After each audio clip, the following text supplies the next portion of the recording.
Hello, I'm Ethan Chazen, a New York-based organization development coach, and I do three things for organizations. I work with them to unleash their people's untapped potential through employee training and development, executive team coaching, both one-on-one and group-based, as well as consulting with them on business growth initiatives that are tied to creating amazing workplace cultures.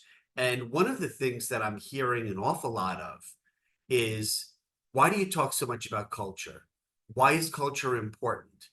Who cares about culture and happy employees? This isn't playtime. We hire people to get work done.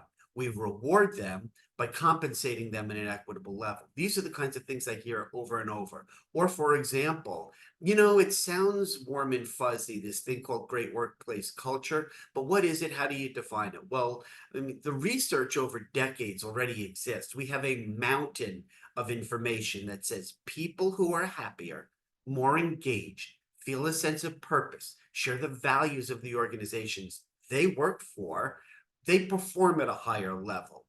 They're more productive, and therefore there is a direct straight through line path of increased profitability for the organizations that not only understand the value of culture, but they implement initiatives in order to create a great workplace culture. Oxford University, a research study, said that happy workers are 13% more productive. Forbes has also published research that says happy workers are 20% more productive. Gallup organization research, organizations with an engaged workforce are 21% more profitable. Happy employees are more creative and they're more innovative. They are closest to the work they do, not your management, not your leadership. So therefore, having happy workers who are more creative and innovative, they will come up with ideas to stimulate your top line through new products, new services, to create new revenue channels. They're also focused on your three P's: policies, procedures, and processes, to fine-tune and improve them to be more operationally efficient, which reduced costs and therefore has a direct straight-through impact, positive impact on your organization's profitability. People who are happy stay at your organization longer. They're more loyal to you. They take fewer sick days, which has a direct bearing on reducing your aggregate workforce healthcare costs. People who stay and are happy are more likely to refer their friends and the people they know who are great workers into your organization. Happy employees are more likely, get this, they're more likely to engage in highly successful relationship cultivation with your clients, which stimulates repeat purchases and greater customer lifetime value, which again has a positive impact on your organization's profitability. People who are happy are therefore more productive. They produce better work, better quality work. In my consulting practice, one of the key differentiators that I do with my clients is all of the coaching, consulting, and training that I do is measurable, meaning we look at the impacts, the outputs, the things that you measure are quantifiable products of their behavior and actions. And you can always see, I always see when I conduct a workforce happiness audit, when I survey the organization, doing vitality surveys and employee pulse surveys, always find out that people who are happier are performing at a higher level, and therefore the organization ultimately sees a direct bottom line impact in terms of profitability. So having said that, when people ask me, why should we be focusing on culture transformation?